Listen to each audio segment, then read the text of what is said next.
I have 4 kids, so I've been in the kindergarten launch thing a few times now. And the conversation from when my oldest did it to when my youngest did it is exactly the same thing. It's I don't even know who I am anymore. I don't even know what I like because I have spent so much time in this survival mode of I don't have enough time to do the things for work and I don't have enough time to get to all the places I need to go. And then thinking about moving that along and where you guys are both now in the space of like, oh no, this is like a real launch. We are not the roller coaster where they ride around for another 15 years at home.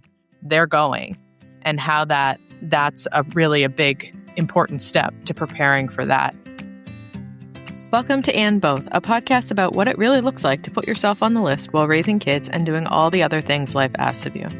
I'm your host, Ashley Blackington, and on this show, you'll hear conversations with moms who are figuring it out in their own ways, plus a few solo episodes from me from time to time.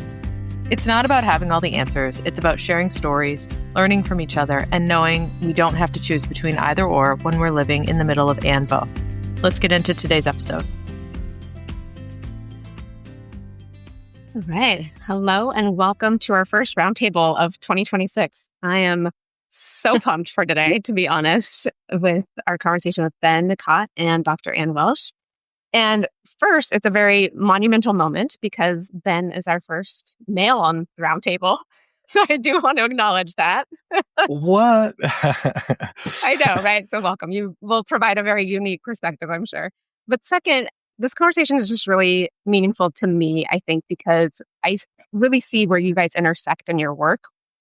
And you support people through these really messy middles, dark moments where we come to kind of a standstill of transition and wonder, like, where do I go? I'm at this crossroad. I need to shed armor and identities, and it just is hard.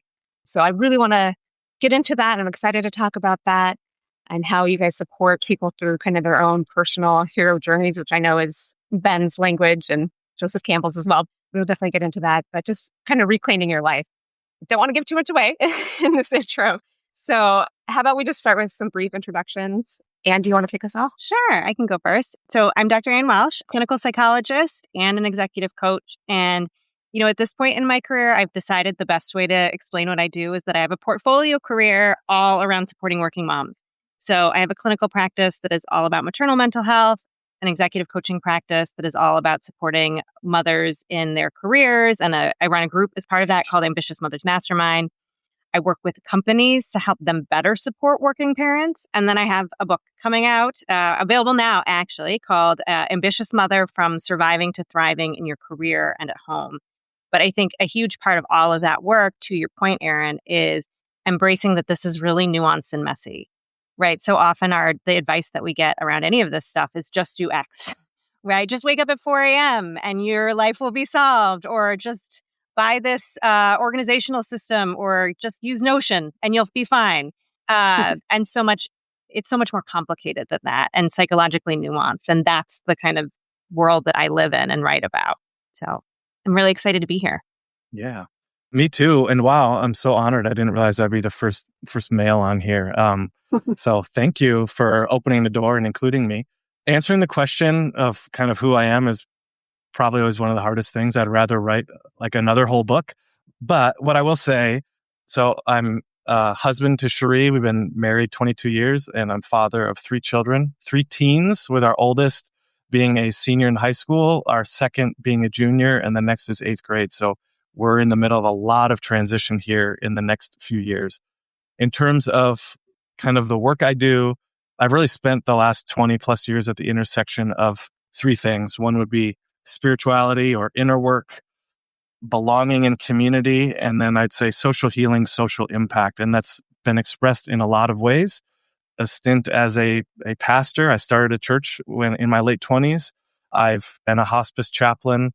I'm a meditation teacher. I teach meditation in prisons here in Wisconsin.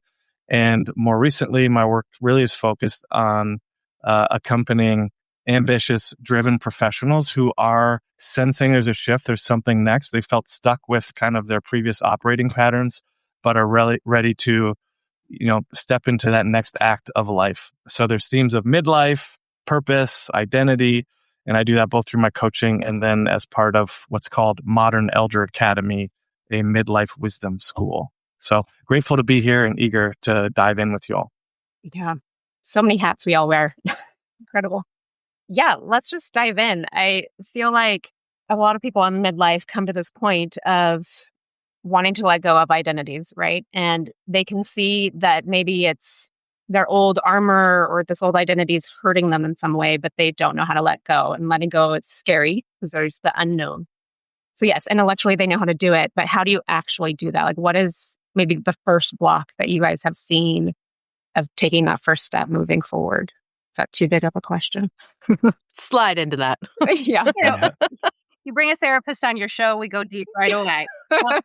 Yes. Do it. But I think one thing I like to think about with that question is, so often I think that we have this fear that we have to blow up our lives to make a change. Like that, I'll get clients that come in and say, I just have to quit my job and I can't do that. And so I'm stuck. My choices are either do everything differently or nothing differently.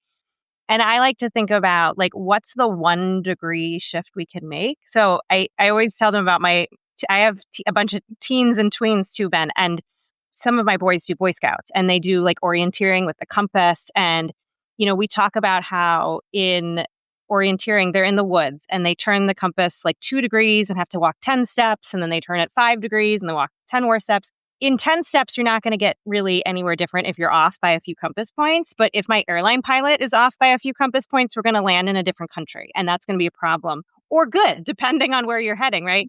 And so, for change, sometimes it's just a small shift, but letting that compound over time so that we end up in a different place. And it allows our nervous system to register safety while that change is happening, right? It's not so overwhelming or flooding. We can kind of take a baby step, tell ourselves, hey, I didn't die, I'm okay. And then another baby step and another baby step and kind of let it unfold a little bit, gather data and make different choices too, right? That allows for like some different types of pivots as we do it too. Yeah, I love that. And what comes to mind for me is the idea of, so you mentioned Joseph Campbell, Aaron, earlier on. He's the one who developed this hero's journey framework, which I interact with in my book. And really one of the core components of that is the call to adventure. So anytime someone is sensing this like it might be time to let go, it's usually because they've received some kind of call to adventure. And the call doesn't mean that it's clear about where you're headed, but it means that you're increasingly clear that operating patterns, your current state of being, like it's not working anymore. Something has to shift. And I'm very aligned with Anne here that, in fact, it isn't a huge thing right away. And I would actually caution against, that big, I have to change my job or I have to leave this relationship, because what the call really is, it's inviting us on that inner journey to tune in and, become aware of maybe the subtle things initially within us that need to shift, so that then on the surface of our life, in work, relationship, where we live, all these things, we can move forward with clarity and courage. I love that. I was thinking about when you guys were both talking about this, I saw something online the other day. It was, a carousel and they had a bunch of statistics up there about midlife, and it was taken from an article, and they were saying that like 60-something% of people feel like they can't afford to have a midlife crisis because of the economy and, the cost of childcare and all of those things. And it's probably kind of a good thing based on what both of you were saying, right? It's like, we cannot buy the car. We cannot go and do all of these things. And so it's really forcing people's hand potentially to have more of a reflective look at this, to have more of a small pebble versus just kicking the boulder and being like, you know what, we're going to just rearrange everything, which I think is good. And I think that's the piece that sometimes it's easier to make a big change than it is to get really quiet and think about what are the little pieces that you need to shift around. We're uncomfortable in that big swing state, but so much of that has been modeled that you feel like you have to do that. It's all supposed to be terrible. Yes. So Yes. I appreciate what you're both saying. Yeah, actually, I think I know the exact article you're referring to, and it's for elder millennials specifically, if I recall. That makes sense. Of which I am. I'm Gen X. I'm that little micro generation. Maybe some of you are too. And what it made me think of is how at Modern Elder Academy I mentioned, I do some teaching there. It's founded by Chip Conley. you can look him up and more about his story. But one of the things he talks about, he reframes this idea of a midlife crisis and playfully calls it a midlife chrysalis. So instead of this thing to be fought, to like strive against, or to like act out in some crazy way, it is an invitation to transformation.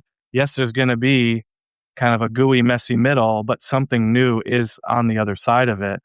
And this is where it becomes so critical to actually slow down. And so just as Anne was saying, we don't need to like blow up our lives and make some huge decision. I also like to say, to slow down or make space for this kind of inner work and reflection, you don't need to like eat, pray, love your way around the world. Like we don't all have that luxury, but we can find those micro moments and develop rhythms where we can be paying attention to that new story that wants to emerge. Do you, both of you, find that it's harder for people to slow down and to reflect? I feel like that part is really uncomfortable for a lot of people to actually turn inward and to sit with their emotions, right? Like no one wants to really do that. Like it's so squishy kind of like, well, what does that really mean? And what is my soul telling me? It just can feel so ambiguous. Like what are those small moments then do you create to reflect, to get still? You know, I mean, I have my moments, but I would love to hear what you guys think. I think part of what's hard, and so Ben, I know I'm going to probably talk a lot about women specifically, but I'd be curious to hear if you have sense of like how this may be different for men. I think for women, part of what's really hard is that we are so socialized to ask what everybody else wants first. And we don't even know that we've stopped asking ourselves, right? Part of this midlife is also usually happening when we're taking care of children, we're taking care of our parents, right? And no, from day one, girls are told your needs are irrelevant, your wants are irrelevant, serve everyone else, sacrifice at the altar of people pleasing, and then we'll tell you you're a good girl and you'll get your A+. Like that's how it works, right? And so we're in maybe our 40s or somewhere near there, and we say, I don't even know what I want. So if I stop to listen to that, it's like empty, vast space. It's terrifying. But back to the little points, right? What are the little rituals? I talk about following the breadcrumbs of joy. Like, what are the teeny tiny things that you enjoy doing? Or like, what's the small want you can name, right? I like, what do you want to eat for dinner tonight? I guarantee you people have not asked themselves that question maybe for 20 years if you have children at home, right? It's who's got what food allergy, who's picky and won't eat this thing, what's on sale at the store. And then by the time I put in all of those parameters, I'm not like my want doesn't matter, but maybe I ask myself what I want and serve that and make my children eat it or, make 2 different dinners, whatever the solution is, like to practice those little bits of asking what you want and then allowing yourself to have it, right? That second part is actually really important because that's what builds the self-trust, right? Of, okay, I said I want this. How did that feel? What do I do with this information? Oh, maybe that felt good. And then building on it. Yeah. Giving yourself permission. I don't think a lot of women do that. Maybe some men don't either. I don't know. So maybe you can speak to that. Speak for all men. Well, Ben. I mean, I will speak for all men. I mean, I think there's there's like overlap in some of the narratives that we have all inherited in this moment. We all, I mean, that's obviously it's a generalization, but I would say part of my own story and with a lot of men I work with, there is I am what I do. I am what I achieve. I need to be kind of a warrior. I need to hold it all together, right? I can't, vulnerability is weakness, these kinds of things. So that gets expressed, maybe in a different way, but there are some parallels there.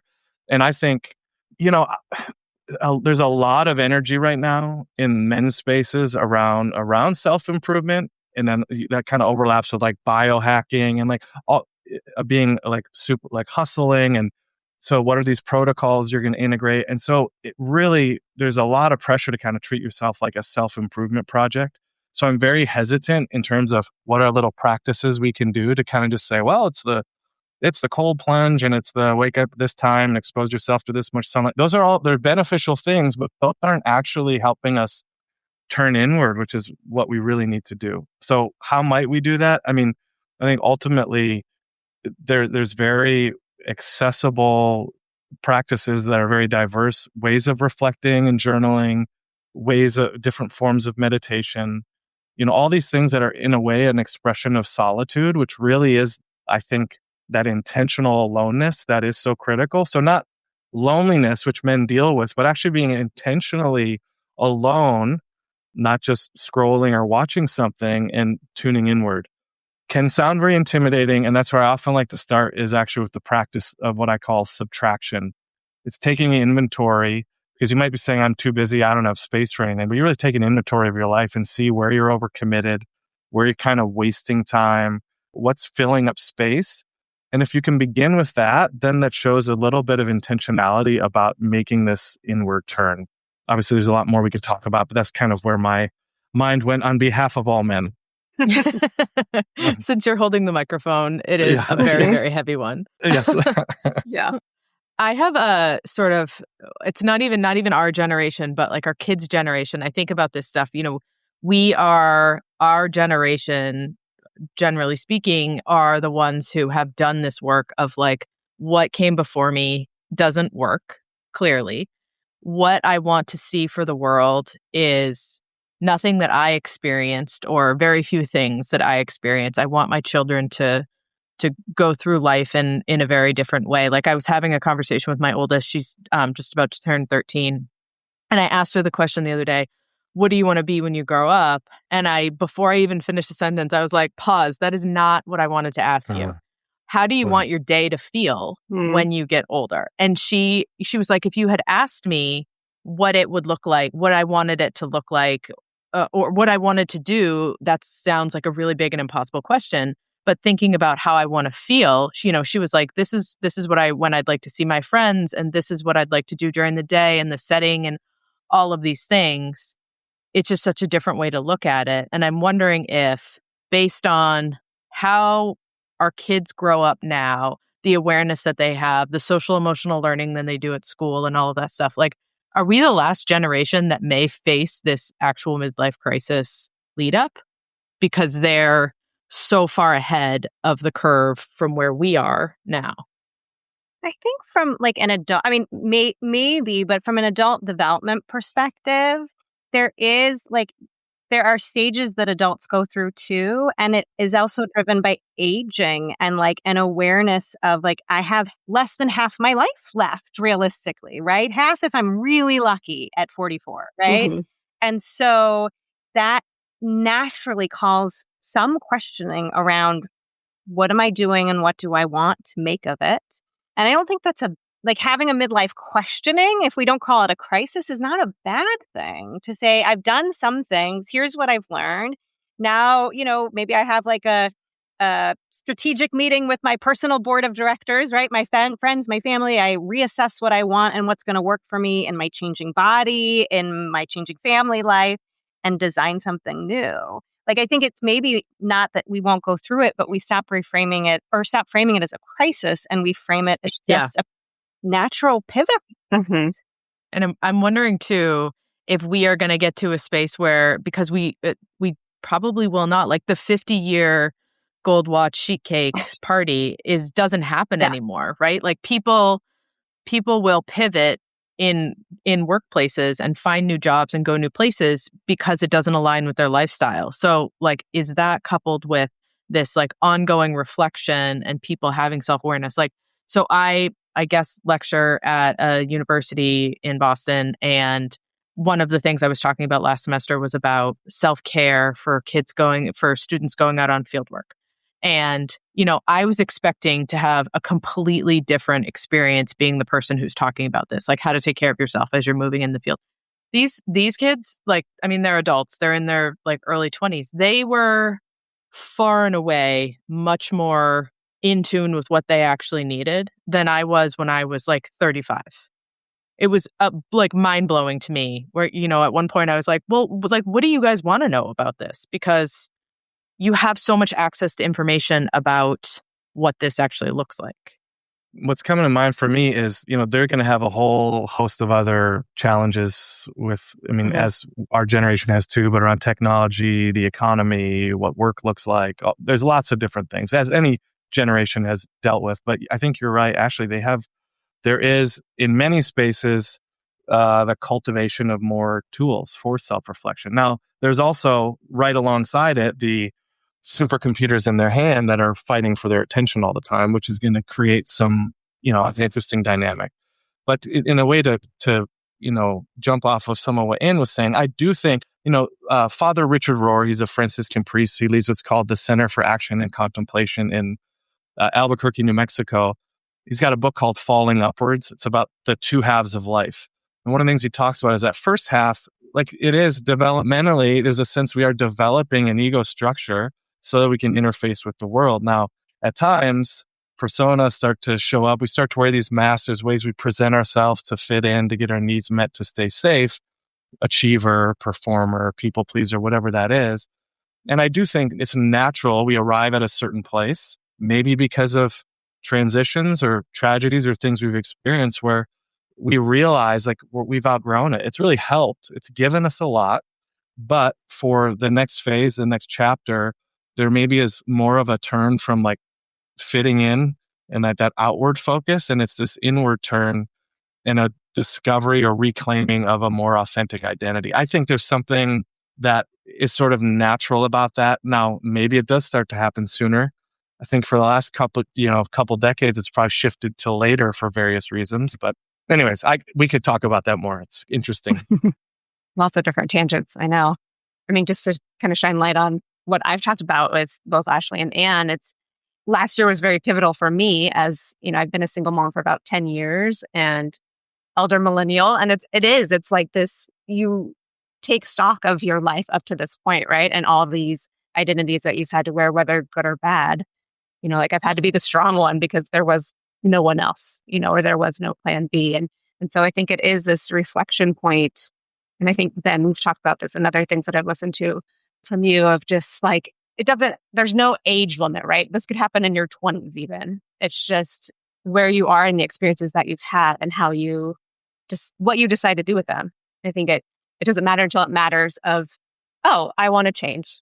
And what does that actually look like? And then there becomes another crossroad of what does that mean to thrive versus just survive and not wallow in that grief of knowing that you need to let go of something and then moving forward. And all this, while you're parenting is a whole other deal. It's like, I'm doing this for the first time. I don't know how to parent you. I'm parenting you for the first time. It's like, there's so many variables that come into play that I think people just give up all too much, too fast because it's just heavy. Yeah. I mean, there's a lot of different tangents, of course, and how this weaves into what we've already been talking about. But that's just something that's been swirling around in my head of like, life sometimes just feels like too much and you just want to throw your hands up, right? Especially right now. It does feel like it's a great big roller coaster that we're on. And part of that is the fact that there's so much that you want to have control over that you don't have control over. And so then it's like, well, I can't control what I see on the news. I can't control what is happening in schools. I cannot control all of these things. So how does that lead into that question of what you were talking about earlier, and like that feeling of safety? It's like if nothing feels safe outside, how can I make choices that feel safe inside? And how can I even take the time to have the quietness that's required in order to reflect, to move forward in a way that makes sense and aligns and all of those pieces? Yeah. But I think that's where, to your point about like the control piece, that's one of the things that's so beautifully hard about parenting, right? Is recognizing that we do not have as much control as we want over our children. Not in a making them do things way, although that's true too, but over the world that they're living in, over their choices. My oldest is a junior, so we're a year behind you. And I feel like I've strapped into a roller coaster and I'm not so sure I want to be on it. Like as we kind of go into launch mode, maybe on a rocket ship is a better analogy, and watching him navigate it and knowing that like I am about to lose a lot more control is terrifying. Yeah. And like that's actually always been the case, right? We talk about like nature, nurture, and everyone gets hung up on am I parenting right? And don't get me wrong, parenting is incredibly important, but that nurture piece is the entire environment that they've been in, right? Their peers, their teachers, the geopolitical situation at the time, like all of that's part of the stuff that has control here. We're actually kind of just witnesses on some level, right? Hopefully loving, supportive witnesses. But if we start to acknowledge the depth of our lack of control in their lives, it can also kind of help us maybe let go of some in our own and like test and experiment and maybe be a little braver about not knowing the outcome. That's beautiful. Hey, it's Ashley. When I started my business, my first business, it felt like I had two options: figure it out on my own or pay a high ticket price for a coach, and there was nothing in between. I was a beginner trying to make smart decisions without burning myself out or my savings, so I built what I wish had existed. This course is 6 clear, practical modules that take you from first decisions to launch and beyond. No fluff, just guidance, structure, and support. And no how bad do you want it, or we all have the same 24 hours in the day guilt trips. I created it to help women build lives and businesses on their own terms, not just to sell a course. Listeners can take 20% off with the code NURTURED20.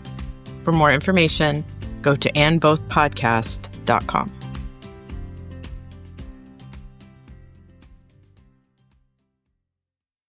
Yeah, it's letting go, and I'm both like ready. Hey, it's time for you to go. And also I'm not ready for you to go, like all the emotions with all my kids. But I think, Erin, this is picking up on some of what you were sharing. Like it is, I think sometimes especially with parents who are, maybe going through some midlife shift, however you want to talk about that, it can feel to people like maybe when people hearing this, like, I don't have time. That's really selfish. I got to focus on my kids, like those kinds of things. And in reality, I think this inner journey, some form of it, tapping into what's real, tapping into the grief you carry or your wounds, like doing this work is so important, because if we're not processing it, there are ways we are absolutely passing that on. Yep. There are ways that, and it's going to shape that, quote unquote, that environment of the nurturing environment that we're wanting to create. Like our kids are going to pick up on that energetically. They're going to experience so many things, or it's going to come out in us being over controlling or being hyper fixated on our kids' success or something like that. So it does feel like it just is such an important connection here, that it isn't ultimately just about me and maybe say finding like being happy in my career. No, this is part of legacy, and this is part of how we can help our kids know themselves more and step into their future. It's so funny that you say that, because just the other day, last week, I was doing some writing on this idea of like embracing that what we call self-care is actually how we often take care of our families, right? And that, like, yes, theoretically, self-care we should want to do just for ourselves, and that should be enough. But I personally needed that bridge to get there, right? I needed to hear how you take time for you, and then you get to show up better for your kids. Okay, now I have permission, right? It was like, I can do this for them. And then we can work on like, okay, maybe I'm also deserving and enough, and all of the deeper work that needed to go into it.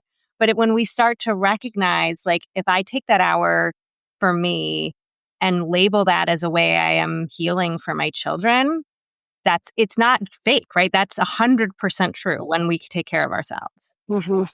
And I love that. I can almost hear, it's like, that's like your 101 version. Then later, like 301 is like, we're going to actually talk about what brings you joy, as you were saying earlier. And that in and of itself is good. Yes. Yeah.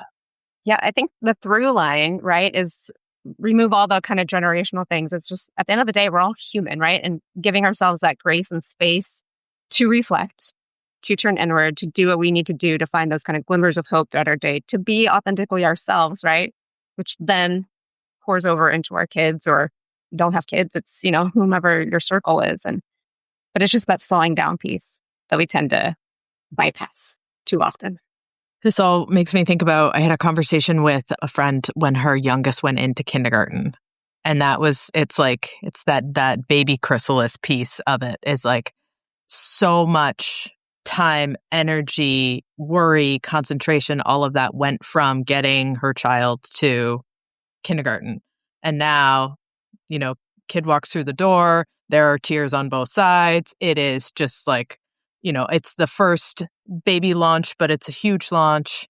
And then there's that feeling after of like, I don't even know what I like anymore, because I have spent the last 5 years absorbed in snacks and kids' time and all of those things. And it was hearing this happen over and over again. I have 4 kids, so I've been in the kindergarten launch thing a few times now. And the conversation from when my oldest did it to when my youngest did it is exactly the same thing. It's the, I don't even know who I am anymore. I don't even know what I like because I have spent so much time in this survival mode of I don't have enough time to do the things for work and I don't have enough time to get to all the places I need to go. And then thinking about moving that along and where you guys are both now in this space of like, oh no, this is like a real launch. We are not the roller coaster where they ride around for another 15 years at home.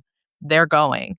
And how that's a big important step to preparing for that. And if you take that information, that experience, and you apply it going forward, what your outcome is going to be is that degrees of separation between being way off course and continuing to move towards I know that this has happened, this is hard, and eventually this is going to be even bigger than it is now. So how can I start walking through my own life in a way that prepares me for that?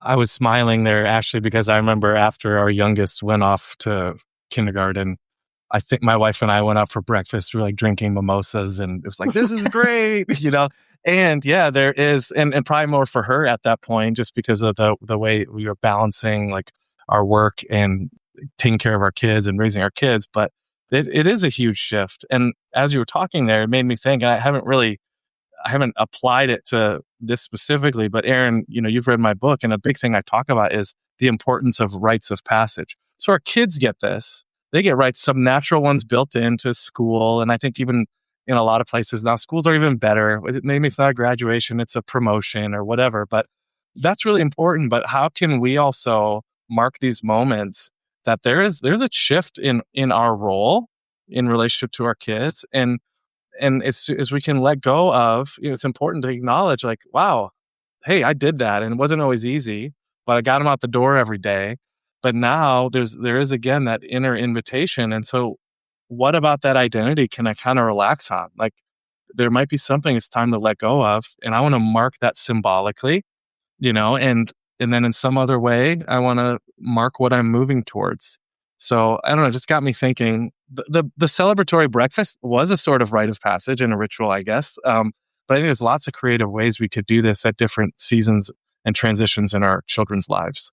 I love that. It's like celebrating the wins that you had along the way. And I think the other side is so true too, of like acknowledging the grief, right? I feel like parenting is grieving the entire time to some extent, right? You're Yes. grieving your loss of yourself Yes. and their separation, whether it's that, feeling of my little person with a giant backpack going into a school where I now know have no communication during the day with the providers, and I just crossing my fingers it goes well, to they're driving across the country to some unknown school. It's this process of letting go and grieving. And I think sometimes people, a lot of times I certainly felt this way. It's like we get afraid that we're missing it, or if we acknowledge the grief, that it's because we weren't paying enough attention or we weren't around enough. And I think it's grief no matter what, because there's a new version of this person and that little one is not there anymore. And you could spend 24/7 with your kids and still grieve them getting older. It's okay, right? It doesn't mean you missed it. That's the nature of parenting. That's part of it. It's what you're signing up for on some level. Yeah. I love that idea of just celebrating the wins. I think we don't do that enough as adults in general, and I love that idea of just marking or having these celebratory moments, because otherwise it just kind of becomes Groundhog Day, or it can if you allow it to. Yeah. We attenuate so quickly now. Like we always have a to-do list. And when we finish the to-do list, I mean, no one ever finishes a to-do list, right? Because you just keep adding to the list. So you never get to that celebratory place. If that's how you function, it's like, we'll do this when this happens, when this happens, when this happens. And I do love the celebrations that they do at school, like every like winter concert and every kindergarten step up day and all of those things.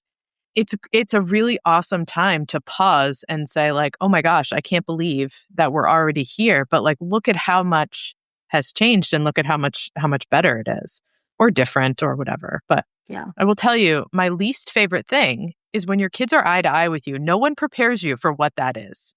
That is by far, in all the years I've been a parent, the one thing that I'm like, what are we doing here?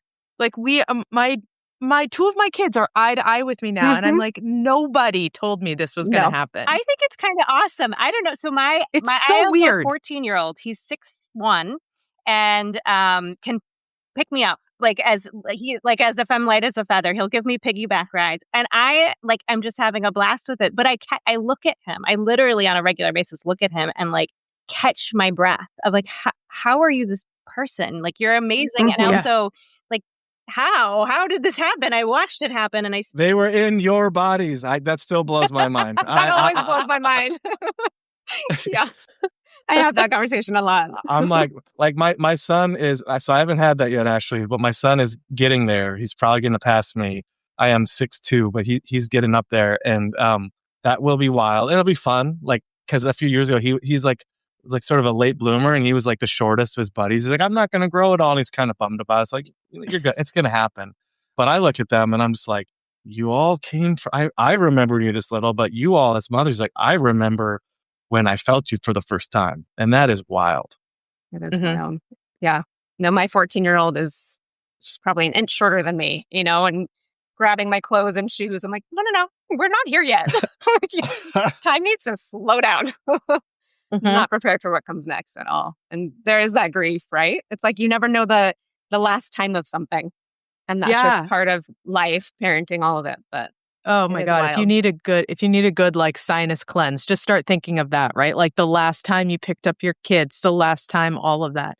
I, on the other hand, have an opposite reaction to my older two the three of us have the same size feet. And my oldest, she likes to wear my sweaters and stuff. I'm oh my God, I don't have to buy so many things. Take it all. I don't care. Just take it all. And she's oh, this is great. I'm love that journey for you, because one of my kids tears through shoes. And I'm I've got sneakers. Here, have more sneakers. Go at it. It's an economical joy. Yeah. I mean, I feel all this is this moment right here. This is an example of to kind of it's tapping into the awe of what it is to be a parent. And that I'm even feeling it right now, right? And yes, it brings up so much immense gratitude, these little moments, and just being in awe of the journey we've been on their journey. And then also the gratitude. And it's just being present to these things instead of moving on. Now, I'm not saying you need to sit in it for an hour, but this is so good for my soul just to have this little moment. We all are having our own little, movies running in our minds of our own children. And it's really special. This is a gift. It truly is. Yeah. And I think, we just overcomplicate things sometimes, right? We want to check the boxes and say okay, we did our gratitude, or we, how am I thriving today? And it's no, just slow down, and you can have a conversation and realize the gift of it. I think it's also nice too, when as your kids get older and the conversations that change with them, I think that is one of those things that I will never not be amazed by, is how crazy it is. Every once in a while, I'll be I taught you how to use a spoon.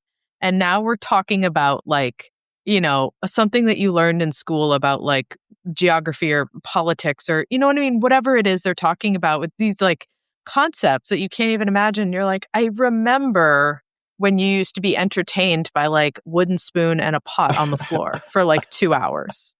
And they're did you know this about this? And I'm come again? What is happening? Yeah. Yeah. No, last week, my 14-year-old gave me tips on which stocks to buy. I'm I'm sorry. When did you get into this? Amazing. Yeah. Well, it's just when they get bigger than you, it's a shock when they get almost smarter than you. My oldest he took AP physics as a sophomore in high school. I barely got through regular physics in high school. And he would tell me what he was doing. And I was I literally not only can I not help you with your homework, I don't know that I can understand conceptually what your homework is. And it's the sense of wow, you're really amazing. This is incredible. How did this happen? Clearly not my genetic lineage here, but it's that awe, right? That Ben was talking about, and letting those little things be awe-inducing, and actually feeling that, even for 30 seconds, actually having that feeling.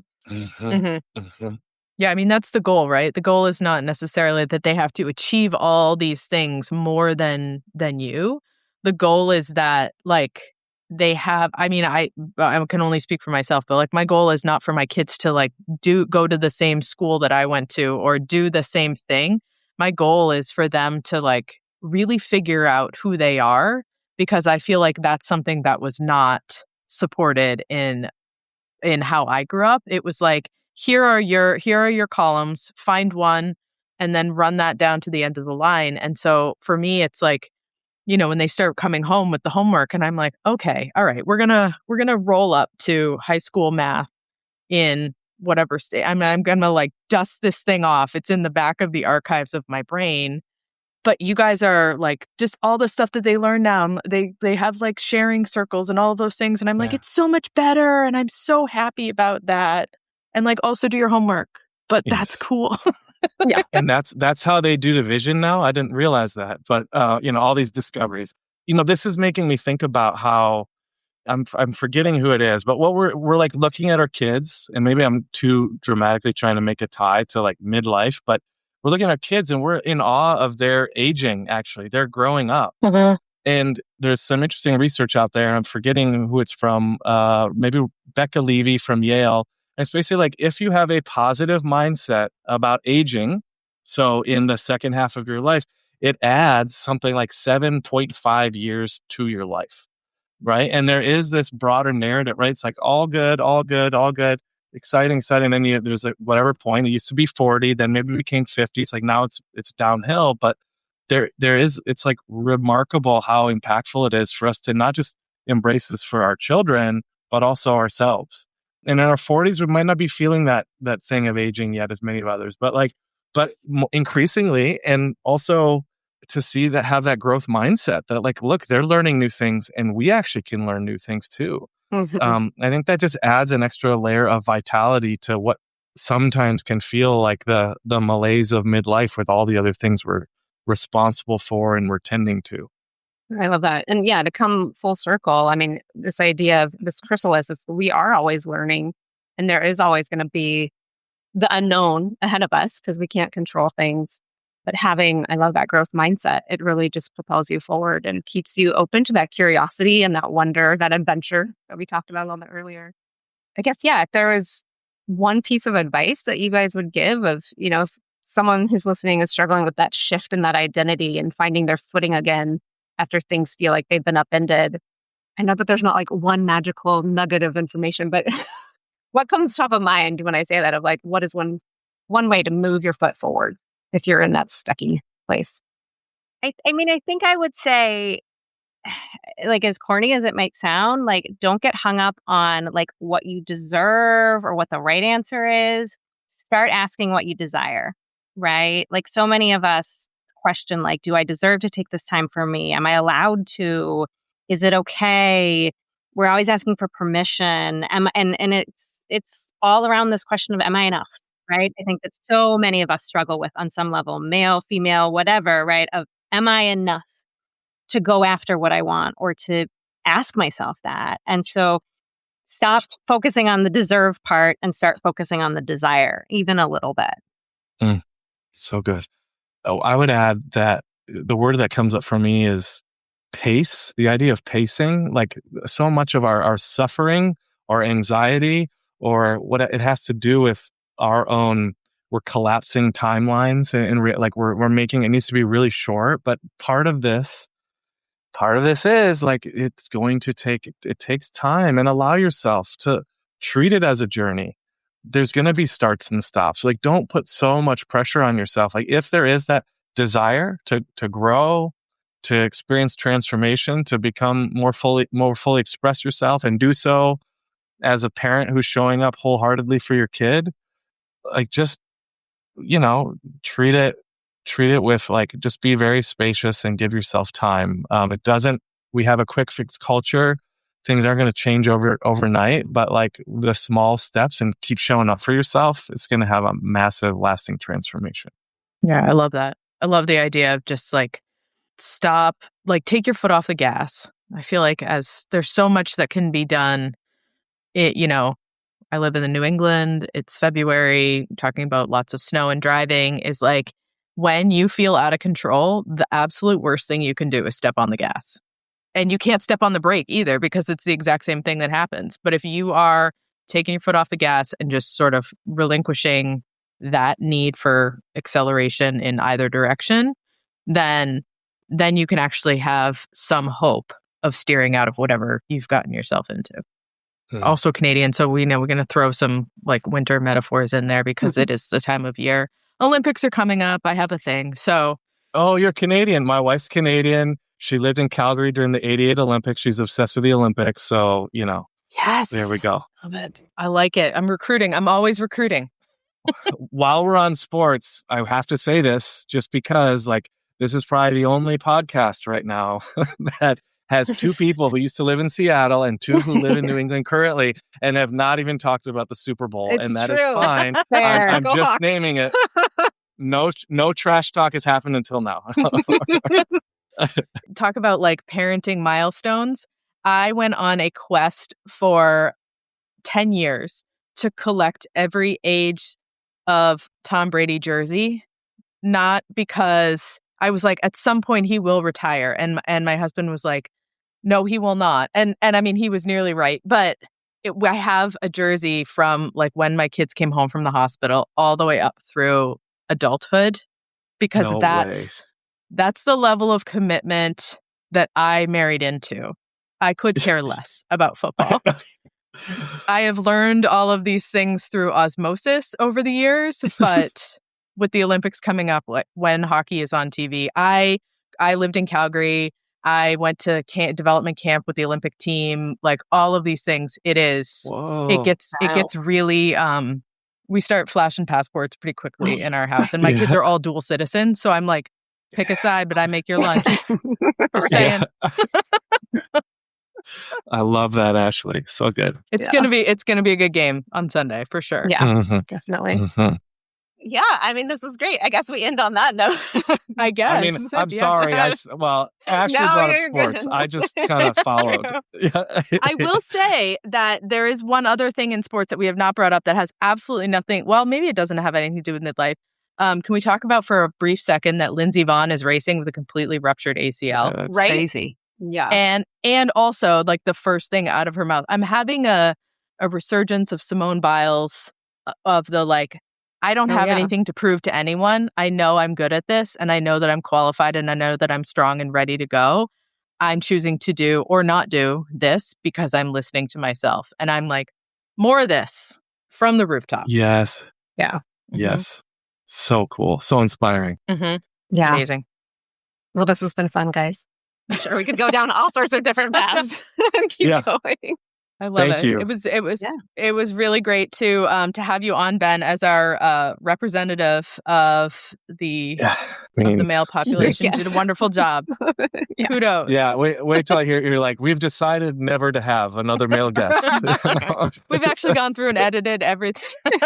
Yeah. You have to realize it's like, do not talk too much. Like that's the one thing you don't want to do as the guy. But like, so hopefully I was like in the vibe, in the flow with you all. Thank you so much. Oh, yeah, absolutely. That level of self-awareness gets you on every podcast where men are not invited. Yeah, for sure.